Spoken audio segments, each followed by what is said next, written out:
Hey everybody, welcome to another reading. I made a mistake last time. I did not read the very last verse of chapter 31, and we're going to do that today. So please forgive me. We're going to jump to verse 18. Just take care of that right now. I don't know how I overlooked it, but this is Exodus chapter 31, verse 18. When God finished speaking with Moses on Mount Sinai, he gave him the 2 tablets of the covenant, tablets of stone written with the finger of God. So there we go. Chapter 31 completed. We're going to read through chapter 32, 33, and 34, I guess. We'll see how it goes. Chapter 32. When the people saw that Moses delayed to come down from the mountain, the people gathered around Aaron and said to him, "Come, make gods for us. Who shall go before us?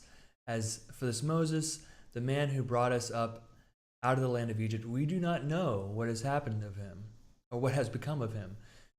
Aaron said to them, "Take off the gold rings that are on the ears of your wives, your sons, and your daughters, and bring them to me." So all the people took off the gold rings from their ears and brought them to Aaron.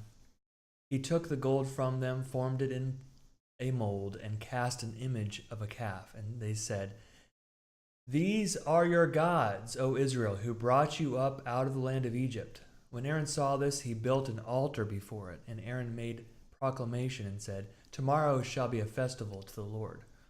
They rose early the next day and offered burnt offerings and brought sacrifices of well-being. And the people sat down to eat and drink and rose up to revel. Verse 7. The Lord said to Moses, "Go down at once. Your people, whom you brought up out of the land of Egypt, have acted perversely. They have been quick to turn aside from the way I have commanded them. They have cast for themselves an image of a calf, and have worshipped it and sacrificed to it, and said, 'These are your gods, O Israel, who brought you up out of the land of Egypt.' The Lord said to Moses, 'I have seen this people, how stiff-necked they are. Now let me alone, so that my wrath may burn hot against them, and I may consume them, and of you I will make a great nation.'"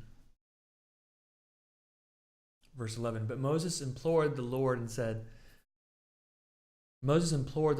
his God and said, "O Lord, why does your wrath burn hot against your people, whom you brought out of the land of Egypt with great power and with a mighty hand? Why should the Egyptians say it was with evil intent that he brought them out, to kill them in the mountains and to consume them from the face of the earth? Turn from your fierce wrath, change your mind, and do not bring disaster on your people. Remember Abraham, Isaac, and Israel, your servants, how you swore to them by your own self, saying to them, 'I will multiply your descendants like the stars of heaven, and all this land I have promised I will give to your descendants, and they shall inherit it forever.' And the Lord changed his mind about the disaster that he planned to bring on his people.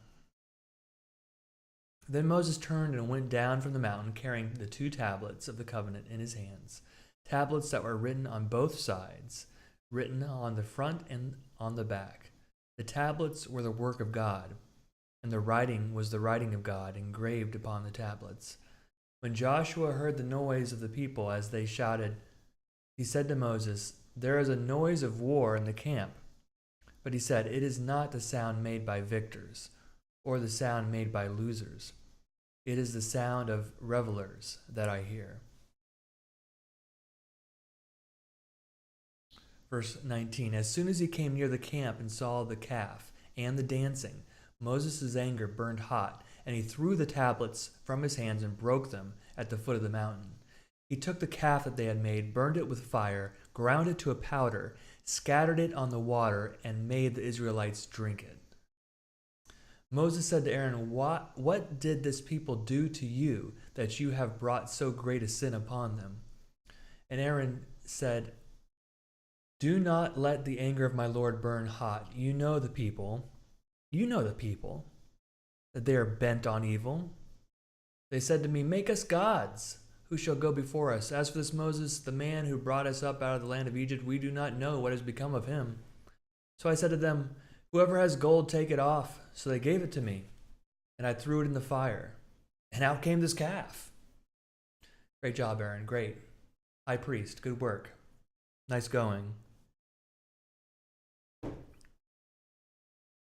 When Moses saw that the people were running wild, for Aaron had let them run wild to the derision of their enemies. Sorry. Then Moses stood in the gate of the camp and said, who is on the Lord's side? Come to me. And all the sons of Levi gathered around him. He said to them, thus says the Lord, the God of Israel, put your sword on your side, each of you. Go back and forth from gate to gate throughout the camp, and each of you kill your brother, your friend, and your neighbor. The sons of Levi did as Moses commanded, and about 3,000 of the people fell on that day. Moses said, today you have ordained yourselves for the service of the Lord, each one at the cost of a son or a brother, and so have brought a blessing on yourselves this day.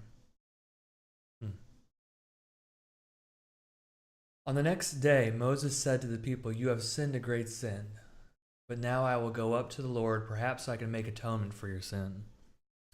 So Moses returned to the Lord and said, alas, this people has sinned a great sin. They have made for themselves gods of gold. But now if you will only forgive their sin, but if not, blot me out of the book that you have written. But the Lord said to Moses, whoever has sinned against me, I will blot out of my book. But now go, lead the people to the place about which I have spoken to you. See, my angel shall go in front of you. Nevertheless, when the day comes for punishment, I will punish them for their sin. Then the Lord sent a plague on the people because they made the calf, the one that Aaron made. Woo! What can you say about that? I'm not going to say anything because I'm not offering commentary. I told you. Chapter 33. The Lord said to Moses, go, leave this place, you and the people whom you have brought up out of the land of Egypt, and go to the land of which I swore to Abraham, Isaac, and Jacob, saying, to your descendants I will give it. I will send an angel before you, and I will drive out the Canaanites, the Amorites, the Hittites, the Perizzites, and the Hivites, and the Jebusites. Go up to a land flowing with milk and honey. But I will not go up among you, or I would consume you on the way, for you are a stiff-necked people. When the people heard these harsh words, they mourned, and no one put on ornaments. For the Lord had said to Moses, say to the Israelites, you are a stiff-necked people. If for a single moment I should go up among you, I would consume you. So now take off your ornaments, and I will decide what to do to you. Therefore the Israelites stripped themselves of their ornaments from Mount Horeb onward. Verse 7. Now Moses used to take the tent and pitch it outside the camp, far off from the camp. He called it the tent of meeting. And everyone who sought the Lord would go out to the tent of meeting, which was outside the camp. Whenever Moses went out to the tent, all the people would rise and stand, each of them at the entrance of their tents, and watch Moses until he had gone into the tent. When Moses entered the tent, the pillar of cloud would descend and stand at the entrance of the tent. And the Lord would speak with Moses. When all the people saw the pillar of cloud standing at the entrance of the tent, all the people would rise and bow down, all of them, at the entrance of their tent. Thus the Lord used to speak to Moses face to face as one speaks to a friend. Then he would return to the camp, but his young assistant Joshua, son of Nun, would not leave the tent. Moses said to the Lord, see, you have said to me, bring up this people, but you have not let me know whom you will send with me. Yet you have said, I know you by name, and you have also found favor in my sight. Now, if I have found favor in your sight, show me your ways, so that I may know you and find favor in your sight. Consider, too, that this nation is your people." He said, "My presence will go with you, and I will give you rest." And he said to him, "If your presence will not go, do not carry us up from here. For how shall it be known that I have found favor in your sight, I and your people, unless you go with us? In this way we shall be distinct, I and your people, from every people on the face of the earth." The Lord said to Moses, "I will do the very thing that you have asked, for you have found favor in my sight, and I know you by name." Moses said, "Show me your glory, I pray." And he said, "I will make all my goodness pass before you, and I will proclaim before you the name, the Lord. And I will be gracious to whom I will be gracious, and I will show mercy on whom I will show mercy. But," he said, "you cannot see my face, for no one shall see me and live." And the Lord continued, "See, there is a place by me where you shall stand on the rock. And while my glory passes by, I will put you in a cleft of the rock, and I will cover you with my hand until I have passed by. Then I will take away my hand, and you shall see my back, but my face shall not be seen."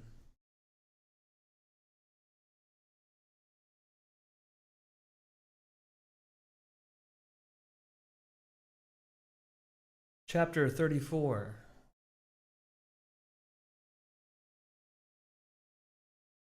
The Lord said to Moses, "Cut 2 tablets of stone like the former ones, and I will write on the tablets the words that were on the former tablets, which you broke. Be ready in the morning and come up in the morning to Mount Sinai and present yourself there to me on top of the mountain. No one shall come up with you, and do not let anyone be seen throughout all the mountain, and do not let flocks or herds graze in front of that mountain." So Moses cut 2 tablets of stone like the former ones, and he rose early in the morning and went up on Mount Sinai as the Lord had commanded him, and took in his hand the 2 tablets of stone. The Lord descended in the cloud and stood with him there, and proclaimed the name, the Lord. The Lord passed before him and proclaimed, the Lord, a God merciful and gracious, slow to anger and abounding in steadfast love and faithfulness, keeping steadfast love for the 1,000th generation, forgiving iniquity and transgression and sin, yet by no means clearing the guilty, but visiting the iniquity of the parents upon the children and the children's children to the 3rd and the 4th generation. And Moses quickly bowed his head toward the earth and worshipped. He said, "If I now have found favor in your sight, O Lord, I pray, let the Lord go with us. Although this is a stiff-necked people, pardon our iniquity and our sin, and take us for your inheritance." He said, "I hereby make a covenant. Before all your people I will perform marvels, such as have not been performed in all the earth or in any nation, and all the people among whom you live shall see the work of the Lord, for it is an awesome thing that I will do with you. Observe what I have commanded you today. Observe what I command you today. See, I will drive out before you the Amorites, the Canaanites, the Hittites, the Perizzites, the Hivites, and the Jebusites. Take care not to make a covenant with the inhabitants of the land to which you are going, or it will become a snare among you. You shall tear down their altars, break their pillars, and cut down their sacred poles. For you shall worship no other God, because the Lord, whose name is jealous, is a jealous God. You shall not make a covenant with the inhabitants of the land, for when they prostitute themselves to their gods and sacrifice to their gods, someone among them will invite you, and you will eat of the sacrifice, and you will take wives from among their daughters for your sons. And their daughters who prostitute themselves to their gods will make your sons also prostitute themselves to their gods. You shall not make cast idols. You shall keep the festival of unleavened bread. 7 days you shall eat unleavened bread as I commanded you, at the time appointed in the month of Abib. For in the month of Abib you came out of Egypt. All that first opens the womb is mine. All your male livestock, the firstborn of cow and sheep, the firstborn of a donkey you shall redeem with a lamb. Or if you will not redeem it, you shall break its neck. All the firstborn of your sons you shall redeem. No one shall appear before me empty-handed. Verse 21. 6 days you shall work, but on the seventh day you shall rest. Even in plowing time and in harvest time you shall rest. You shall observe the festival of weeks, the first fruits of wheat harvest, and the festival of ingathering at the turn of the year. 3 times in the year all your males shall appear before the Lord God, the God of Israel. For I will cast out nations before you and enlarge your borders. No one shall covet your land when you go up to appear before the Lord your God 3 times in the year.